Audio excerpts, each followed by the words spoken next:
So actually ఒకలా చూస్తే ఈ తొలిచి మన్ని తినేసే గిల్ట్ మీరు అనేది ఒక వర్గంలో ఉండేవాళ్ళు, అంటే మిడిల్ క్లాస్లో ఉండే వాళ్ళకే ఎక్కువ వర్తి, ప్రిడామినెంట్లీ ఎక్కువ ఉంటుంది. ఎందుకంటే మీకు స్ట్రెంగ్త్ ఉన్నప్పుడు ఉండదు. లో క్లాస్లో మనకి ఎడ్యుకేషన్ ఉండదు. వాళ్ళు almost they live like animals guilty ఉండదు కదా. Animals, no animal ever feel guilty. Or would it be right to say that వాళ్ళకి ఎక్కువ మనలాగా మేధోపరమైన ఇంటెలెక్ట్ లేకపోవడం? అదే అన్నా, దట్స్ వాట్ ఐమ్ సేయింగ్. మీకు ఇంటెలెక్ట్ లేదు, మీకు స్ట్రక్చర్ కూడా లేదు కదా. ఇప్పుడు పులి జంక పిల్లని చంపేస్తుంది, అప్పుడే పుట్టిన జంక పిల్లని కూడా తినేస్తుంది. ఎందుకంటే అది పిల్లని తినకూడదు అని ఎవడు చెప్పలా, మనకి చెప్పారు. అది సొసైటీలో మనకి చెప్పారు ఇది చేయొద్దు అది చేయకూడదని. So all are emotions which are compassion అనే ఎమోషన్ అయితే ఉందో అది artificially bred emotion for society sake. అది అంటే to keep the fabric of society అనేది పనిచేయదు అది లేకపోతే, కంపాషన్ అనేది లేకపోతే. యానిమల్ వరల్డ్లో లేదు కాబట్టి గిల్టీ ఫీల్ అవ్వదు. మరి యానిమల్ వరల్డ్లో లేకపోతే అంత అప్పుడు నేను తెలివిగా నేను సొసైటీలో ఉంటానే నేను జంతువులు బతుకుతున్నాను. నేను బట్టలు వేసుకునే జంతువుని బేసిక్గా అంతే. మీరు మీ గురించి మీకు జ్ఞానోదయం అయింది కాబట్టి మీకు గిల్ట్ లేదు. గిల్టీ ఫీలింగ్ అనేది ఉండదు. Never because I understand where it is coming from. ఇప్పుడు ఏదైనా ఎమోషను మీకు ఎక్కడ అంటే ఇప్పుడు దీనికి ఎగ్జాక్ట్గా కనెక్షన్ కాదు, ఒకటి చెప్తాను ఒక ఎగ్జాంపుల్. అంటే ఒక్క థాట్ అనేది అసలు మీకు ఎలాగ మీకు మార్చేస్తుంది మైండ్ అనేది. డీకే రావు అని ఒక గ్యాంగ్స్టర్ ఉన్నాడు బాంబేలో. ఆడు వెరీ ఫేమస్ గా, ఫేమస్ అంటే బాంబేలో బేసిక్గా. ఆడొక్కడే దావుద్ ఇబ్రాహింకి అగెన్స్ట్గా చేసాడు కొన్ని. నేను ఒకటి డీకే రావుని అడిగాను, దావుద్ ఇబ్రాహింకి అగెన్స్ట్గా మీకు అంత ధైర్యం ఎట్లా ఉంటుంది వెళ్ళటానికి? ఆఫ్కోర్స్ హిందీలో జరిగింది కాన్వర్సేషన్. అంటే అన్నాడు,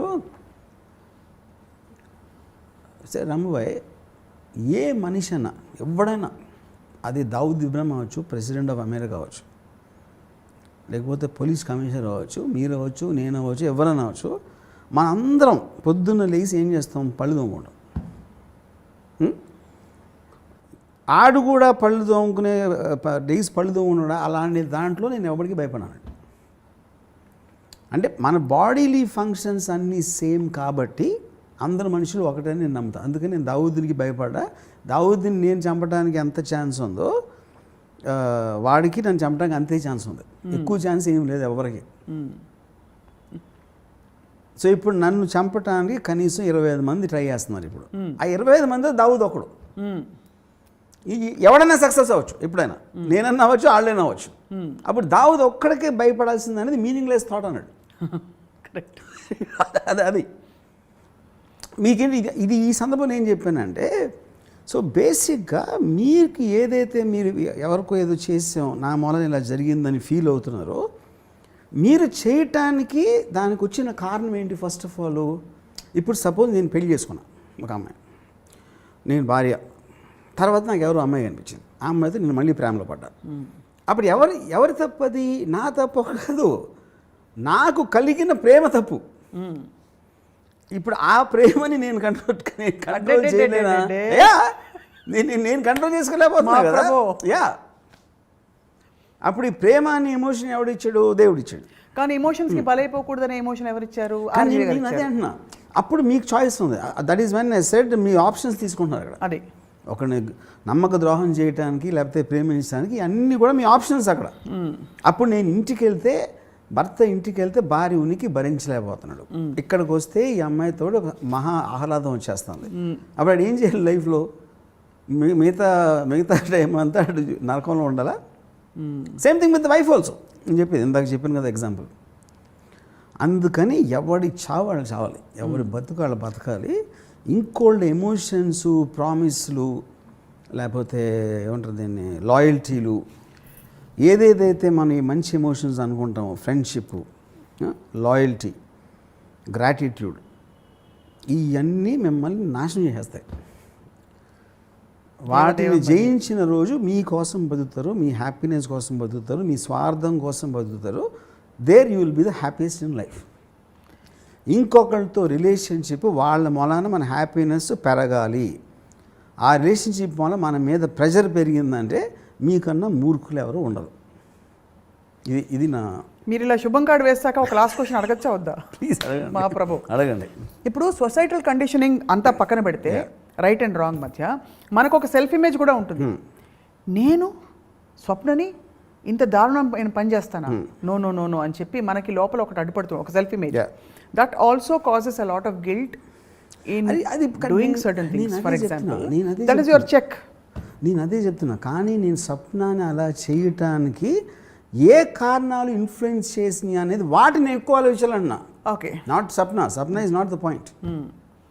అలా తయారు చేసింది, ఆ ఇమేజ్ పెట్టి తయారు చేసింది, ఆ ఇమేజ్లోకి దూరేలా చేసింది చుట్టూ ఉండే ప్రభావం అంటున్నారు మీరు. నేను ఫస్ట్ ఈ భర్త భార్యను పెళ్లి చేసుకున్నప్పుడు ఏ ఫీలింగ్తో చేసుకున్నాడో ఆ ఫీలింగ్ మారింది ఇప్పుడు వేరే రేపుకి.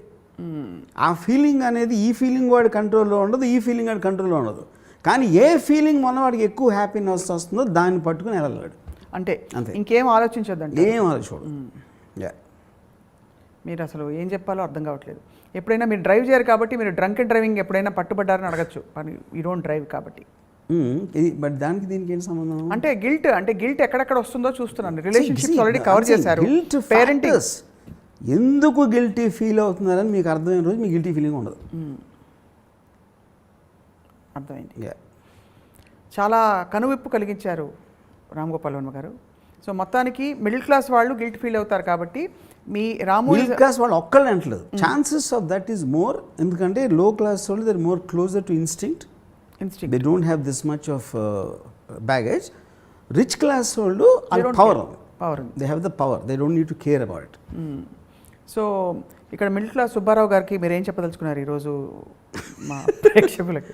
మిడిల్ క్లాస్ సుబ్బారావు గారు అలాగే సుబ్బలక్ష్మి గారు మీ ఇద్దరు ఒక్కటే నేను చెప్పే ఉచిత సలహా ఏంటంటే, మీకు హ్యాపీనెస్ తోడ్పడే ఎనీ రిలేషన్షిప్, అది మీ పిల్లలతో అవ్వచ్చు, భర్త అవ్వచ్చు, భార్యతో అవ్వచ్చు, ఎవరితో అవ్వచ్చు, మీ హ్యాపీనెస్కి తోడ్పడేది ఎప్పుడైతే రిలేషన్షిప్లో తగ్గటమో లేకపోవటమో జరిగిందో ఇమ్మీడియట్గా అని వదిలేండి. ఒక్క సెకండ్ ఆలోచించుకొని ఏమాత్రం గిల్టీ ఫీలింగ్ లేకుండా. ఎందుకంటే మీరు పుట్టింది, మీరు బతికేది మీకోసం, మీ ఆనందం కోసం, వేరే వాళ్ళ కోసం కాదు. థ్యాంక్స్. ఇదేమిటి? ధన్యవాదాలు.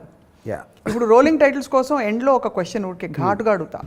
దిక్కుమాలింది ఇంత జీవితం, ఎంతసేపు ఈ ఆడమగ రిలేషన్షిప్ల గురించి తప్ప వేరే గోల్ లేదా? ఏదైనా సరే, నేను పిల్లలు కూడా చెప్పాను కదా, పిల్లలు అవ్వచ్చు, పెద్దలు అవ్వచ్చు, మీ కొలీగ్స్ అవ్వచ్చు, మీరు మిమ్మల్ని ఒక కృతజ్ఞత, గ్రాటిట్యూడ్ చెప్పారు, బిట్రేయల్ చెప్పారు, అన్నీ చెప్పాను. ఉట్టి ఆడమగని చెప్పలేదు అంతే అన్నీ. సుబ్బారావు గారికి, సుబ్బలక్ష్మి గారికి మాత్రం ఇదే చెప్పారు. But thank you Ram Gopal Varma గారు.